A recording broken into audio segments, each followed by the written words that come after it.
Good morning and welcome to PACT's Fintech series on automation in financial services. I'm Dean Miller, the President and CEO of PACT, and want to welcome you here this morning. I want to first start off and thank our sponsors, Ciklum, SCI, and Vanguard. We've got a terrific panel discussion this morning on automation in financial services. A couple etiquettes. Attendees are muted during the panel. Certainly on this platform, you are at your tables. You'll go back to your tables, so don't worry about that. We're going to use the Q&A window, which you can see on your screen, to ask questions. Again, the Q&A window will take questions throughout the session. Also, please have your phone out. I don't think we need to encourage you to do so, but have your phone out. And we're going to use Menti. You see here, menti.com, and the code is 2419195. This is going to be audience feedback based. We're going to have a series of questions we'll ask you during the conversation. So again, jot this down. We'll remind you the code, but menti.com 2419195. We will finish up our conversation around 9:30 and provide another half hour of networking. So again, you'll be able to get back to your tables and do so. Without further ado, once again, I'd like to thank our sponsors, SCI and Vanguard. And right now, I'd like to introduce the Global Head of Automation for Ciklum, Vice President Faisal Iftikhar. And Faisal, by the way, and his colleague are coming to us live from London. So welcome, Faisal.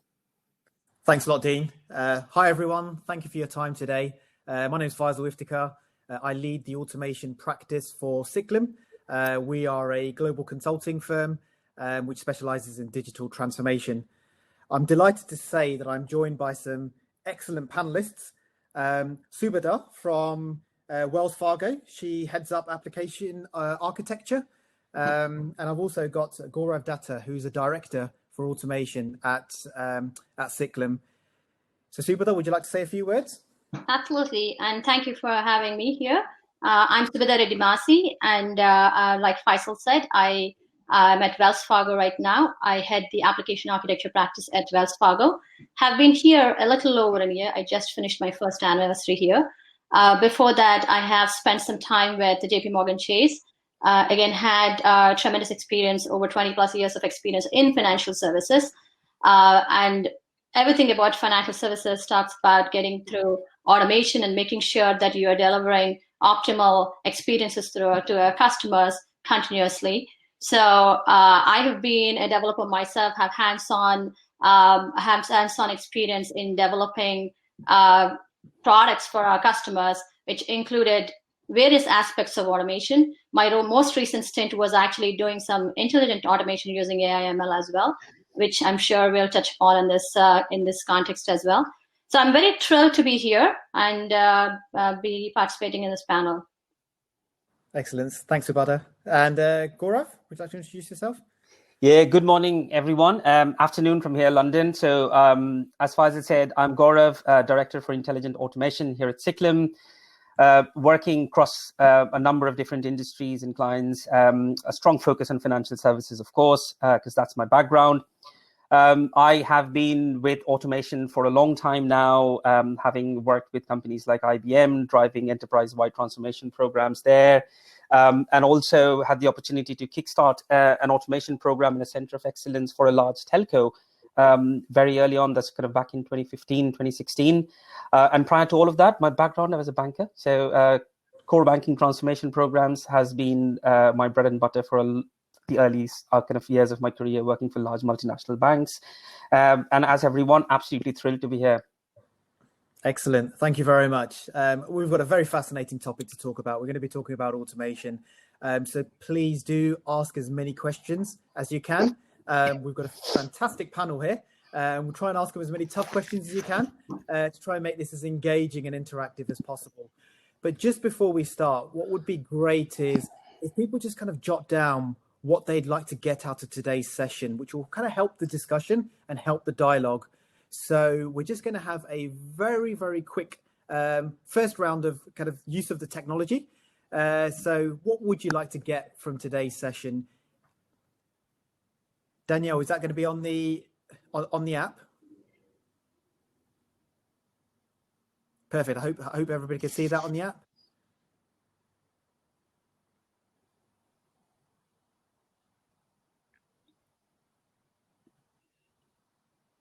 And please feel free to just put some questions in the Q&A as well. Or even if you're struggling to kind of get onto the app, feel free to use that kind of that chat functionality or the Q&A to put any comments in.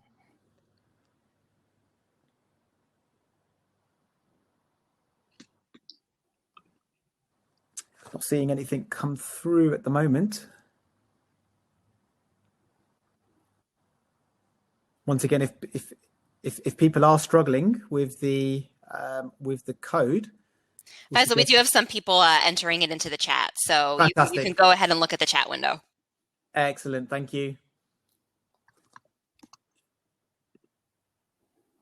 Great. Okay,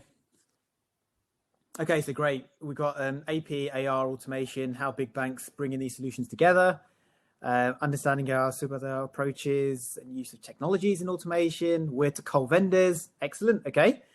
How's Wells Fargo helping small businesses integrate automation? Okay, very good. Oh, we think we've got some in the Q&A as well. Okay, we've got it from the same one. Okay.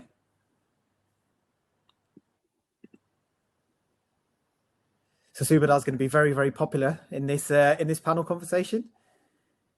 Yeah, I like the questions that are coming in. It is good. People are already wanting to get into the nitty-gritties, which is good. Yeah, absolutely. This is great. Looking to know how organizations who have an interest in automation and might like to apply that in crisis processes. Fantastic. Okay, no, absolutely. And some of the questions that we've got lined up during the panel conversation, some of these will definitely come out. But feel free to, as we're having the conversations, ask follow-up questions as well and build on your own experiences as well.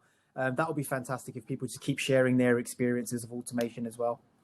Use of low code, no code, limitations of these platforms. Okay, Bill, we may come on to some of those as we're talking about our experiences. Getting some through. How does process change over time? When do you manage people versus technology? Absolutely. We'll be covering that as well, the whole people angle of this. Fantastic. Okay. So I hope chat is not slower than yours because I'm stuck with the low code, no code. I don't see anything put after that. Okay. I think people like you more than they like me. They're private chatting with you. That's possible. Otherwise, coming over the pond, so it'd be a little bit. Some of them are coming in the Q&A as well. So yeah. Yeah. Oh, they're coming in Q&A. Oh, some are coming. It's a mix, yeah. Exactly. Oh, I see. I didn't switch tabs. My bad. Okay. Brilliant. Okay, so we've got a very good understanding. So it seems like people want to get really into the nitty gritty.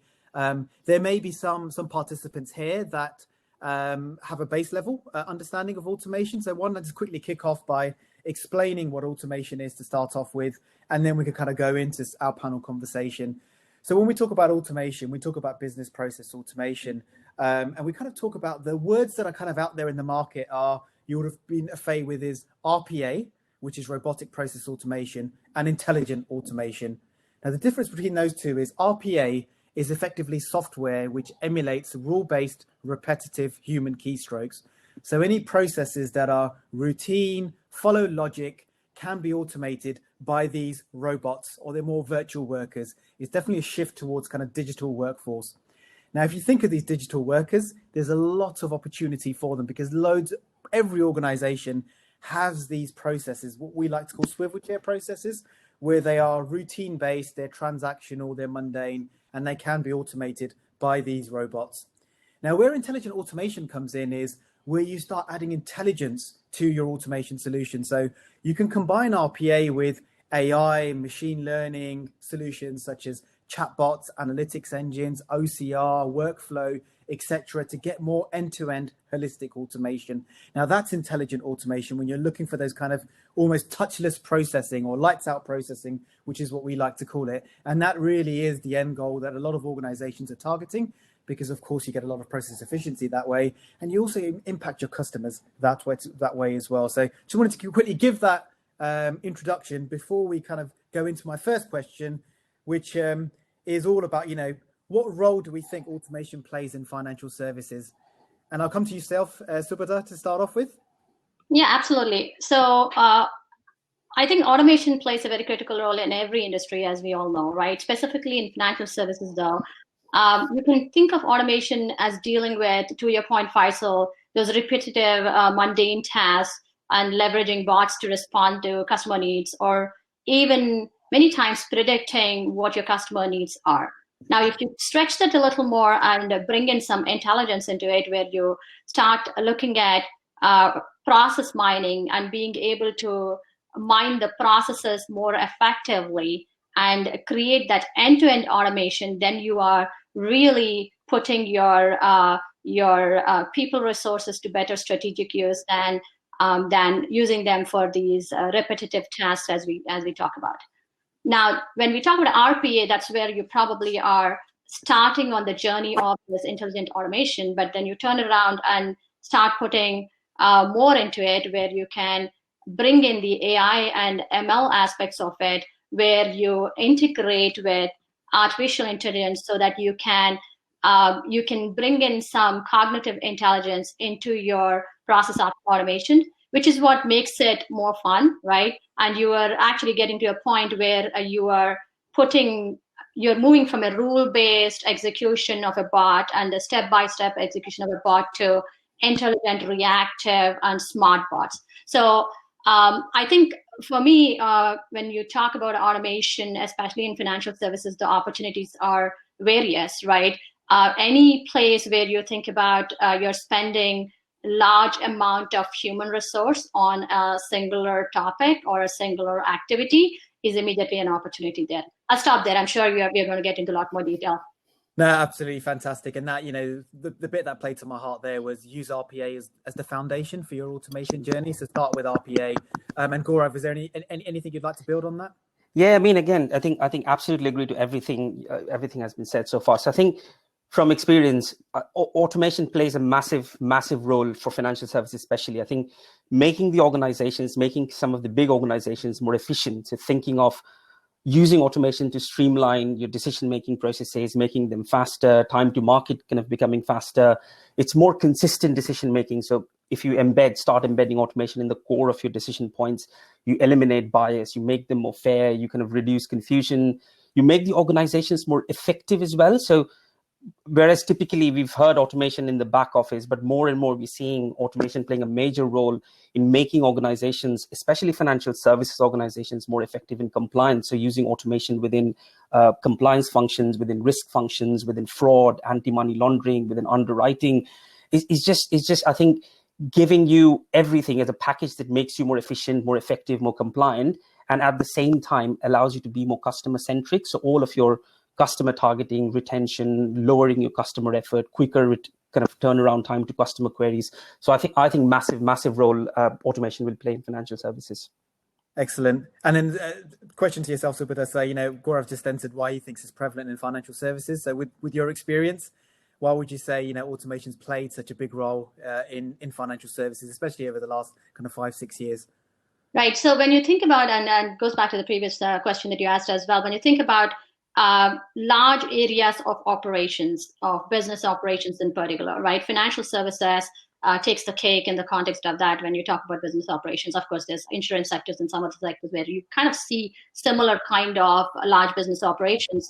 And the other big space that I think about is your contact center, right? Because every time you pick up a phone and call somebody, there is somebody on the other side of the phone trying to answer or even validate that you are the person who you say you are, and all of those typical, I know I'm going to call them mundane tasks, where you could actually have a system do that for you, right? So when you start thinking about why it is important and why is it so prevalent, is because you have those large-scale business operations, and when you step back and look at it, you immediately see an efficiency play staring on your face, right? To say, okay, how can I make these operations really more effective and more optimal, and how can I better use my resources to do more strategic things than doing these repetitive tasks, right? So which is where automation comes into play, and that's exactly the reason why I think it's most prevalent in the financial services, because you can really take those large workforces that you have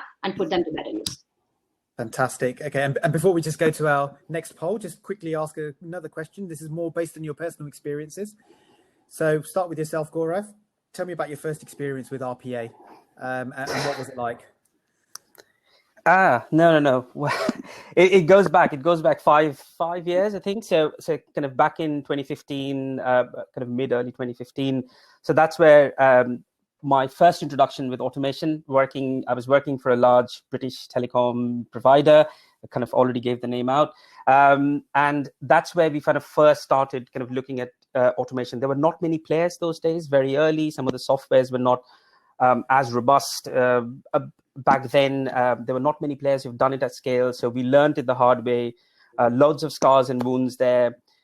We started again with we started kind of a small pilot and a proof of concept and a proof of value within our finance shared service, setting up then kind of the whole foundation, kind of going through understanding the market, going to understand the skills that we need, setting up the center of excellence, the whole governance foundation. And then we started kind of expanding it into kind of all the other different lines of businesses within the organization. So very, very exciting journey. By the time I left the organization, we had kind of north of 150 bots already implemented across a multitude of different processes. So office processes, but then kind of entered into all the front office, customer service processes, customer engaged processes. So that was my first experience with RPA. Excellent. Okay, great. And we'll touch on those experiences a little bit later. And Subhadaa, same for yourself. First experience with RPA? Yeah, my first experience with RPA is about the same time frame, but it was a lot more trivial, I would say, which we started with, which was more to do with technology operations at that point of time. So when you start thinking about technology operations, every time there's a problem, people go off and create manual tickets to engage people and to be able to notify. So that was my first experience where an automated email to a bot was able to create your problem ticket and engage a bunch of folks, right? That was my first thing that we did.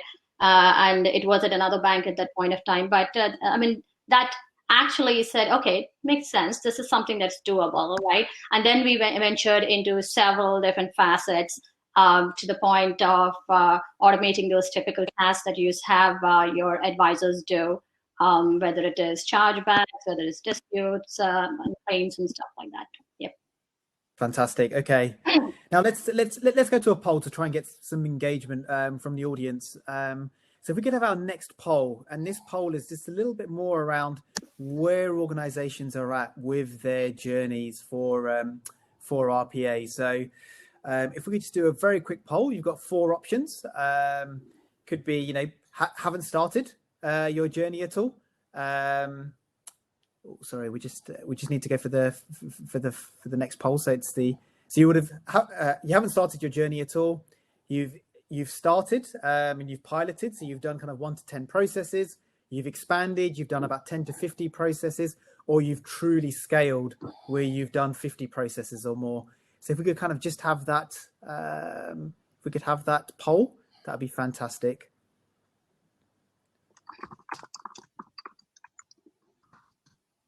And once again, if stand by, that poll was not actually queued up, that slide, so I'm adding it quickly.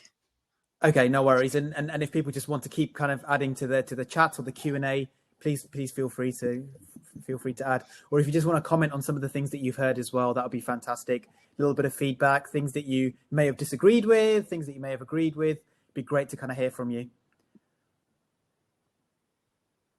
Just like Danielle, just adding this poll. This will just give us a bit of a flavour for organisations that have started, whereabouts they're at in their journey.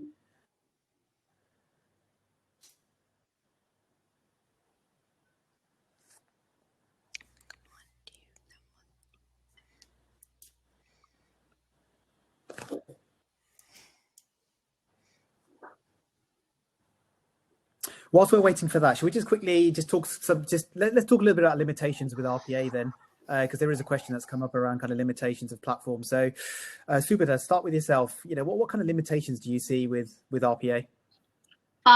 From a technology standpoint, one of the things that jumps out at me is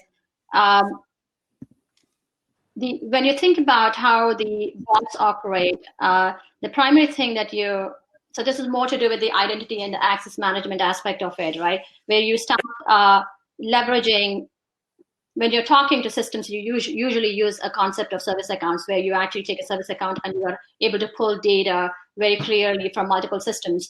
The idea of a bot is you're actually mimicking a person in the context of RPA. So when you're mimicking a person, the specific rights of what the person can see and what the person can use and what the person can use the data they're seeing for is an overlay on what the system can bring for you. So when you build two systems, typically in software, you have this concept of service accounts that you can use, where you're able to access more data than you need, and you can provide it to your user.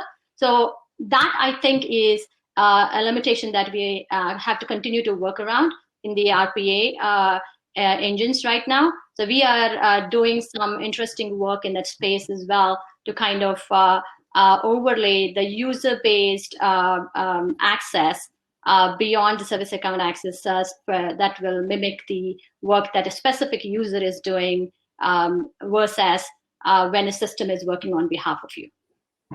Excellent. We're just getting some polling results through. I think just see one person has just put not started. So we'll come on to some questions around where do you get started in a bit. So Gourav, very quickly to yourself, limitations on RPA.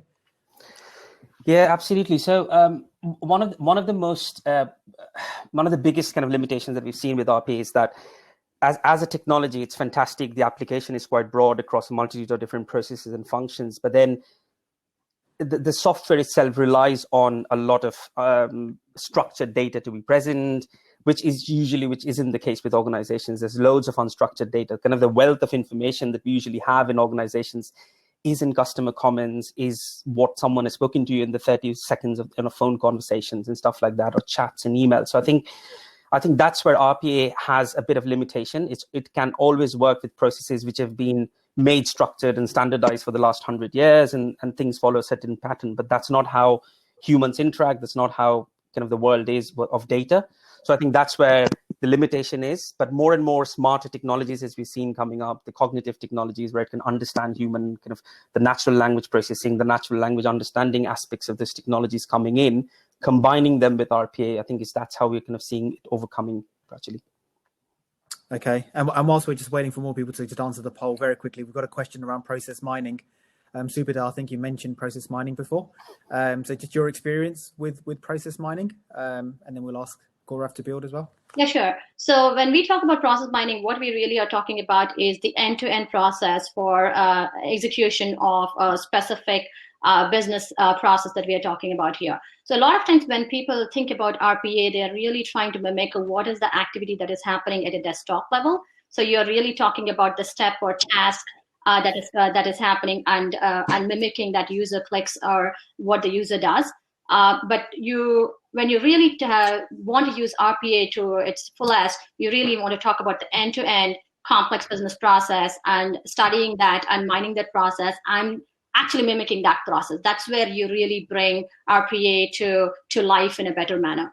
And there are several tools. UiPath has process mining that you could use, which is something that most vendors have some mechanism of you being able to do process mining. Some are more mature than others. I'm not going to endorse one over other here.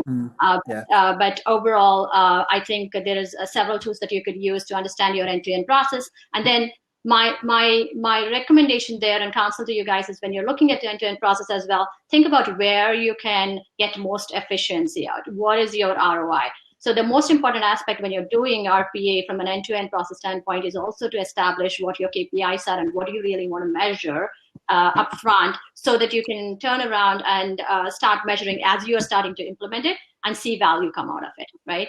And as you see value come out of it, then you are actually going to continue to improve on adding more and more steps into your process as well. Fantastic. Okay.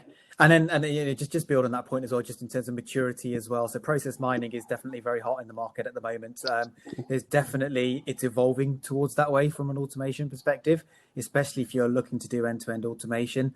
But from a maturity perspective, there's some tools that are more mature than others. But I'd expect the market to change quite a bit in the next kind of 6 to 18 months. A lot more use of process mining in the future. Just in the interest of the poll, it looks like, we're kind of stuck at that.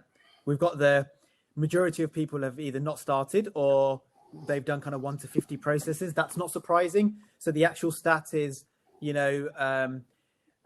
55% of organizations have actually started their automation journey, but less than 15% of them have scaled. So have got more than kind of 50 processes or more. So that's interesting that, majority of organizations are still very much at that entry level piece. And that's what we'll try and focus the conversation around. So in light of that, then, if you were to kind of give organizations advice that are just ready to start, what kind of top 3 tips would you give, Gourav?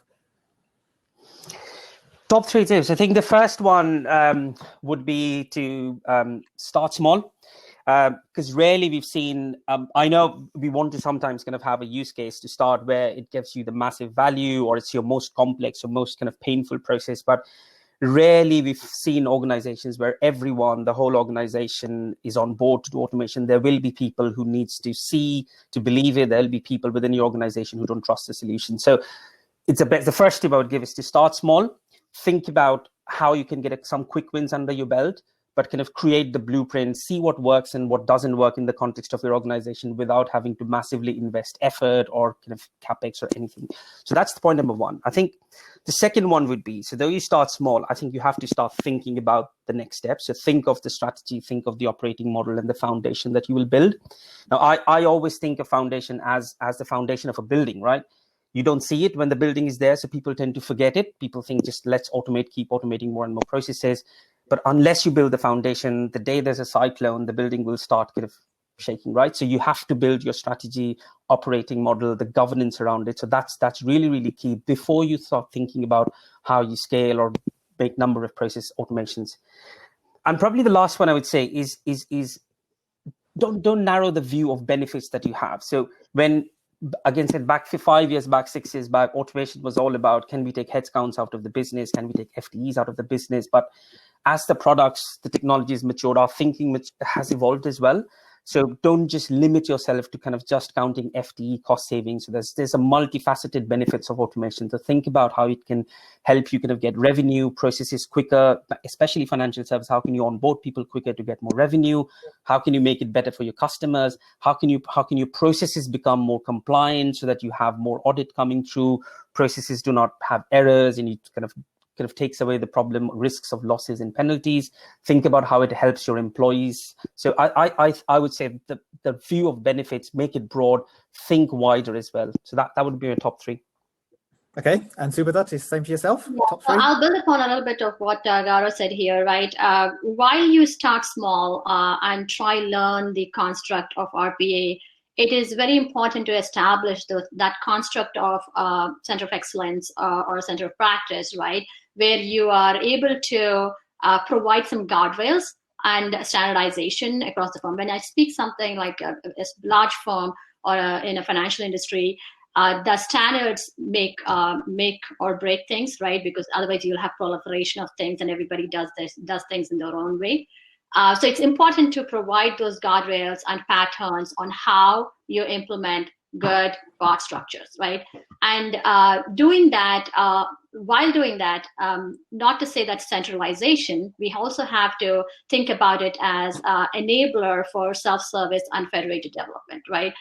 So when we think about our lines of businesses, we have many lines of businesses in the organization. We have consumer banking, we have consumer lending, we have wealth management. We want to enable all of these businesses to be able to create the bots the way they could, but we want to provide some guardrails. So when you are a large organization and you're just getting started, my suggestion would be think about what your structure is, what your frameworks are, what your blueprints are, what are the standards that you want to establish, and what are the KPIs you want to establish, right? And I understand that KPIs are product-centric, but at the same point of time, what do you really want to get out of your bots, right? What do you really want to get out of your automation? So that would be something that I'd suggest. The second thing that I'd suggest is think about end-to-end automation, because, don't think about small, narrow problems to solve. Think about large end-to-end automations. And this goes back to our process mining conversation before to say, that's where the value lies. Think about that, right? And then the third thing that I'd suggest is because, and this is building on what Gaurav said as well, the organization, when they start on the journey of RPA, the first thing they look for is ROI. Does this make sense for us to do, right? So look for those large optimization opportunities that you have that, and prove it out and get the buy-in of the organization, because people have to see it work to actually to actually stand behind it. So for large organizations like Wells and such, I would suggest looking for those larger optimization opportunities and go after them. Then you have the backing of your top down as well, and not just people who are just wanting to play around with cool technology stuff. Excellent. Okay, no, some fantastic points from both. And the only one, one that really played to my heart is you just mentioned people there, Subhadaa. So for me, people is absolutely key in this. Everybody always kind of asks me, when you're implementing automation, it's all about development, it's all about technology. But I always say the development's probably about 30%. The rest of it is all around kind of change management, people, impacts. Without getting people on board and engagement, you're going to struggle to kind of scale this. The next question I had was kind of around types of processes that we have in financial services. So I'd actually say, if you had to pick one process within financial services, which one would you pick to start with? And then also there's just another question that's kind of coming from Sam, which is around, size of an organization as well. Does an organization need to be a particular size for them to be able to embrace automation? So we'll start with the first question first. So if you had to pick a process, which one would you pick within financial services? And then we'll answer the size question as well. So Gourav, start with yourself. I would actually, in my experience, as I said, the whole thing has evolved. Our whole understanding of where automation could be applied has evolved. So initially, as I said, I would have always said, a couple of years back, you would have asked me the question, I would have said, look in kind of some of your finance and accounting processes, look in some of your HR processes, shared service processes. Because that's where, as I said, typically for years and years, you have made those processes standard. Some of the processes we have outsourced and offshored, and that's the nature of the process, lend themselves to automation. So that's always probably the first area to start. But as I said, the last few years, we've seen so many use cases of automation in kind of the core functions of a financial service institution, as I said. So be it in risk and compliance, be it in customer onboarding and KYC processes, bringing them customers to quicker in your kind of so that they can start transacting with you. Customer service, again, something that Subhadaa touched upon, not just with RPA, but more cognitive tools. We're seeing more and more applications. And even in the core banking processes, even processes that are managed by a core banking solution, you still have loads of case management that are done by workers on, say, your mortgage processes, your deposit processes, your bank assurance and trade processes. So I think I would have started with financial kind of processes, finance and accounting processes, but I think if now I would go much, much wider. There's so many things to pick from. Okay, and Subhadaa, let's just go straight on to size of an organization. Then does this just apply to large organizations like size of Wells Fargo, or can this be applied to kind of more smaller upstart organizations or fintechs, etc.? So thoughts on that? Absolutely. I would say the core of any efficiency that you can think about, right? So I think it applies to all sizes of organizations, right? Anything that can take and put our people towards more better strategic work, right? So think about any of those processes that are smaller in nature, which are repetitive, right? So in my opinion, it could apply to a very small nonprofit or a very small startup, entrepreneurial effort of 10 people, 200 people, doesn't matter, right? I think it's about looking at those processes that are really repetitive and using automation there. So I wouldn't limit by the size of the organization. And I don't know if the question was to do more with the size of the organization that's required to implement the bots as well. So let me touch upon that a little bit, if that's another angle you want to think about. Because in large organizations like ours, we think about everything as a Scrum team, right? We are organized into products and we are organized as Scrum teams. And we usually even think about when we are talking about RPA, that we prioritize our RPA work also using Agile and Scrum, right?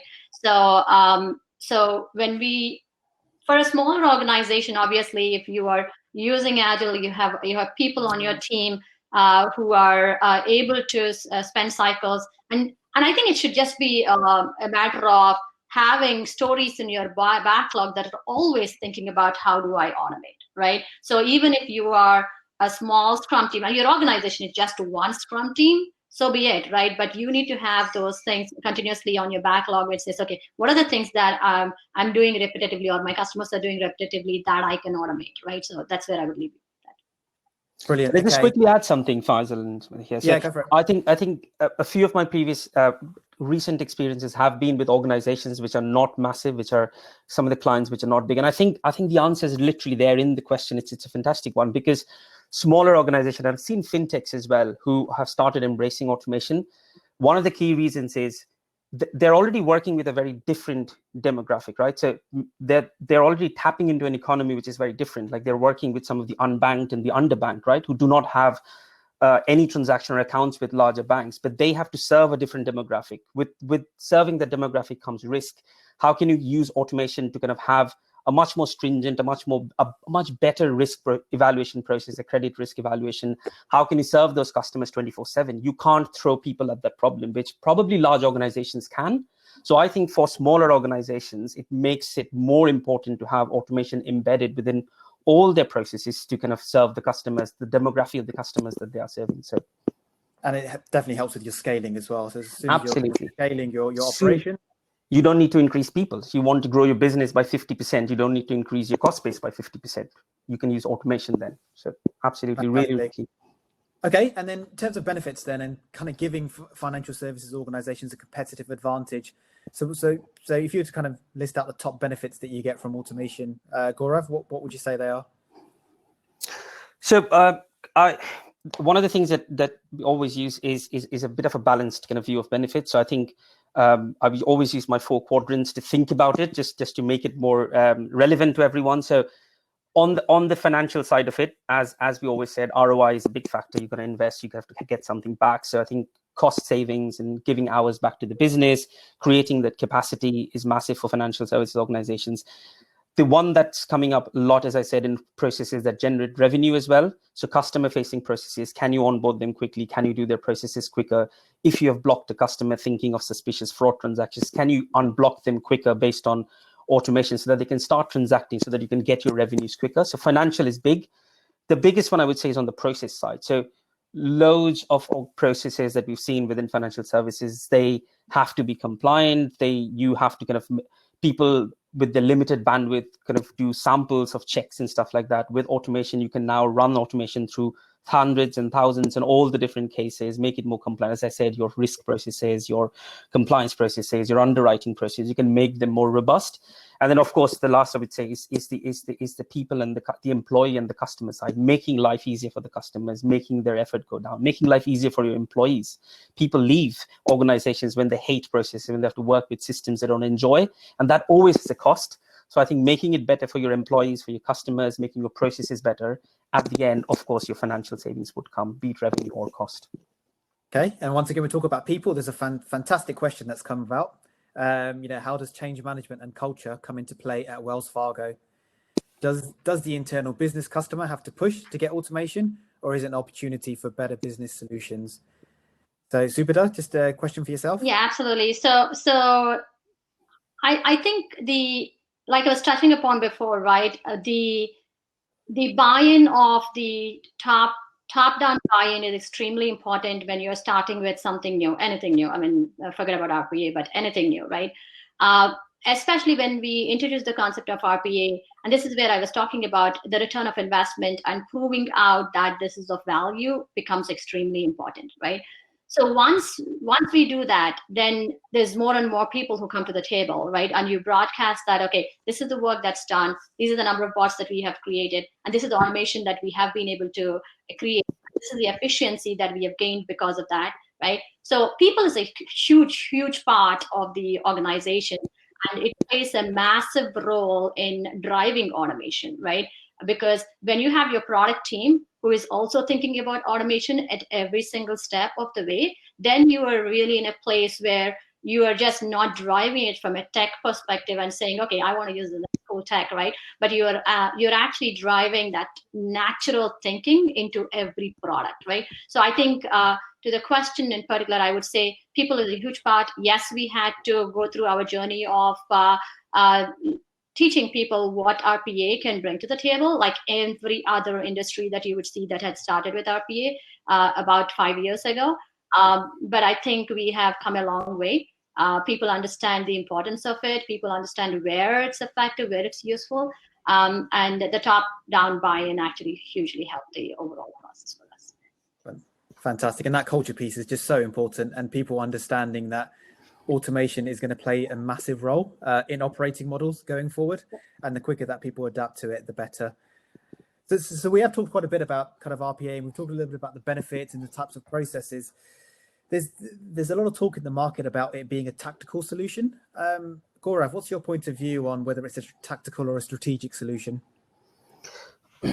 Being an advocate for automation and RPA for the last kind of most important years of my career, I would say RPA has a dual advantage. Now, the technology itself kind of is quite intuitive. The technology itself, it's quite agile. You can kind of build it in an agile way. So you could use it for tactical purposes. If you have a break in certain parts of your processes, you could use RPA to kind of fix it. You don't have investment, you could fix it. So RPA could be used tactically as well. But I would argue that RPA has a much more broader and a much more strategic kind of application. So, and I always think now, like, look at the time now, that the current outbreak of this crisis that we're in now, the economy has been hit in a way that no one predicted. None of the researchers, the analysts, and the scenario plannings have predicted, right? We have a new reality where demand could be unpredictable. We're seeing countries where banks, central banks have asked to create a new loan sanctions process for small businesses within a matter of few days and weeks. You have mortgage and interest terms changing for retail customers during crisis. Working locations becoming constrained. CapEx and investments are getting culled. So it's all preparing us and kind of every industry to embrace automation. As I said, not just in your kind of back office processes, but in your core processes. It will no longer, I think, it will no longer stay a choice. Very soon, I think automation will be seen as a strategic enabler. It'll be a necessity to automate processes, again, not just to be competitive, but even to sustain in the near future. That's what I would say. And just touching on that piece around what you mentioned, the current crisis that we're going through at the moment. So are there any examples where you think automation plays a key role for the current crisis that we've got at the moment? As I said, there's so many new processes. I've been working with organizations where they have to kind of kick off new processes now. So within financial services, they are kind of creating new processes under your kind of mortgage, under interest, how you communicate with customers. Similar, we're seeing in the retail industry as well. Like, it's a massive boom. They didn't predict this kind of volume. They didn't predict these kind of, and every process is getting triggered, right? So be it your delivery, through your refunds, to your customer complaints, and they have to kickstart these new processes. You can't find people to do this. And I think that's where people are realizing that automation is the key. And you don't know whether 2 years down the line, there'll be something different, right? So I think as the demand goes, as the demand becomes more unpredictable, I think automation will be the key answer for a load, not just FS, for a lot of different industries. So what I'm hearing is you can use it as a tactical and a strategic. Absolutely, for dual advantage. Absolutely, I would say. And Subhadaa, would you agree with that? Absolutely, 200%, right? I absolutely agree with it, and I can give you a couple of use cases which are quite related to the pandemic as well, right? The stimulus packages came through, right? Now, nobody had processes that were predefined for this, or the functionality or capability that was predefined and existing before those processes kicked in. So in situations like that, right? Either you have somebody who is actually going in and depositing those checks person by person, or you create quick automation where you're able to take advantage of the automation that's available in order to distribute the stimulus, right? I'll give you one other example, which was quite intriguing from the technology operations perspective. When many of us started working from home, you'll think about our home setups, right? Where, I mean, I don't know if all of you had dual monitors at homes and your keyboards and all of these stuff, right? So that you typically would have in your office setup. So when you think about where we landed in the pandemic, and suddenly you have your tens and thousands of employees starting to work from home, and you start asking this question, now your procurement looks different, your provisioning looks different, your onboarding of new employees looks different. Now, instead of giving them a desk at the office, I have to ship their laptops or whatever they need home, right? So these are all great use cases on where you could immediately think about automation, and where you could put RPA to use to make those processes very effective and useful, right? So these are all those things that we have not planned for before, but we had to implement overnight. Yeah, absolutely. And I had an experience where I was working with a client that had a large shared service center, and many people kind of going in and, for example, processing invoices, and immediately the offices had to close and nobody could kind of go in and get those invoices and process them. That then forced the dialogue to say, how do we digitize that process so that it can now be performed? So it's forcing conversations within organizations, which is the way forward. Okay, top learnings. I'll start with yourself, Subhadaa. What would you say, from your experience, what would you say your top 3 learnings are from implementing automation? So I think we touched upon a few things before, right? I think the top learnings are look at your end-to-end automation. That would be one thing that I would stress on, doubly stress on, triple stress on, right? Because I think people try to use RPA for that mundane one part of the overall process. So I think I would definitely stress on that aspect very, very much, to say, look at your end-to-end and look at your ROI, right? The second learning is establish your metrics. Why do you want to do RPA? And what is it that you're gaining from an RPA? And fail fast if you need to, right? It is perfectly okay to try RPA in a place and you look at it and you find it's not useful. So before you start with automation, think about why, and think about what you are looking at as your efficiency, or what you're thinking about as your automation play there, and measure it continuously. So continuous measurement is another thing that I would say is something that I would suggest people thinking about. And that was a learning for us, because we tried, and then we had to, many times you have to learn from those experiences so that you can go back and fix your overall blueprint and strategy. And then think about automation for automation. And what I mean by that is, when you start building bots and when you start thinking about how you think about your RPA overall, the pipeline of your deployment for your RPA and bots also is equally important, like any other software pipeline that you think about. So when we originally started, we probably did not have all our ducks in a row, but that was a quick learning. So we can have a repetitive process as well. And this goes back to many, many years that I'm talking about right now. The pipelines are important, so please make sure that you are thinking about automating your automation as well. Brilliant. Okay, so we've talked a lot about benefits of RPA, how it's so prevalent in the market at the moment, how organizations have got some really good value from automation. There was a study that was done by Gartner recently which said that 40% of organizations will have RPA buyer remorse by 2022. Why do we think that is? I'll come to yourself first, Gourav. Why do you think there are so many organizations that feel like they're not getting the right value from automation? Yeah, it's a really scary stats, but again, I would say from my kind of experience, it's not that far, to be honest. I mean, and it's not because, as I said, it's not because of the technology, because the technology works, the technology has tremendous potential as well. It's the way a few organizations have chose to kind of apply the technology. I think it's the way some we've seen automations in organizations. It's quite siloed. Again, it's quite fragmented. And as Subhadaa was touching on, there wasn't much thought put around it. What's the vision? How do we measure the success of the program? Have we set up the foundations to grow from a proof of value to scale, or have we just got bots scattered around the business? Have we established the right governance? Have we got the right people in? How do we identify the right processes? How do we capture the benefits? How do we track the benefits? How do we improve the benefits? So I think the whole application of the technology has sometimes, I think that's where it has gone wrong.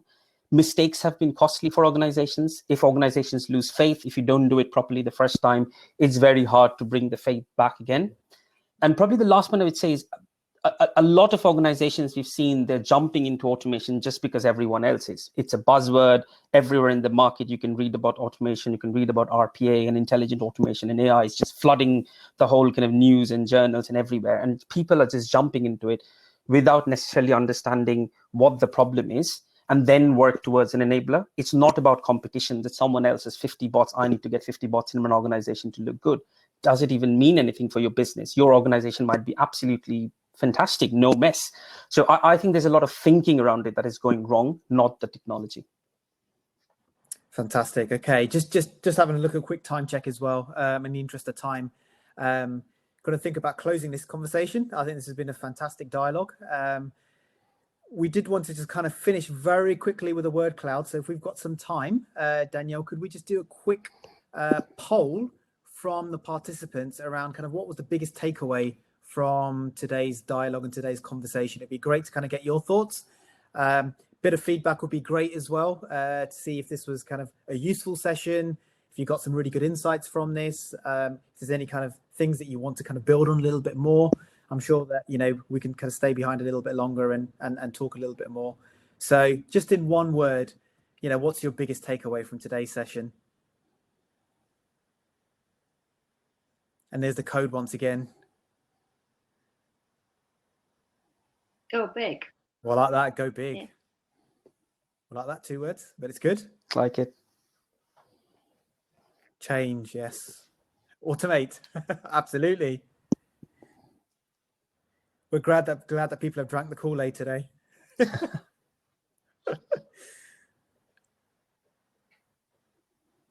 Any others coming through? Persist, awesome. Creativity, brilliant. Scale, yep, love that. And that is it, right? So when you, especially those organizations that have just started or are in pilot phase, really think about that scaling. And I know we haven't touched on it enough in terms of, you know, because there is so much to that topic. But, you know, there's a lot to look into from a scaling perspective, setting up centers of excellence, picking the right processes, getting the right capability in place, end-to-end automation.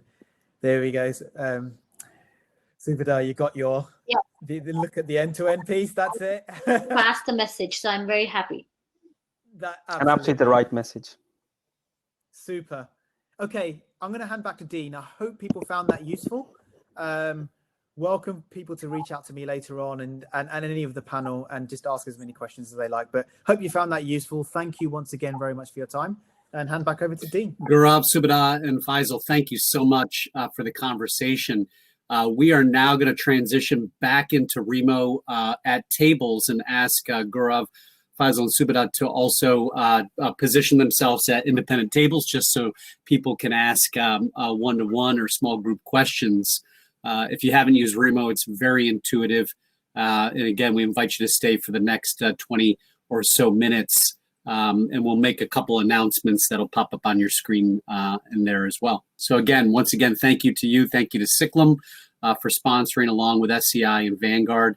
And look forward to some conversation at tables. Yeah. Thank you, everyone. We'll transition now.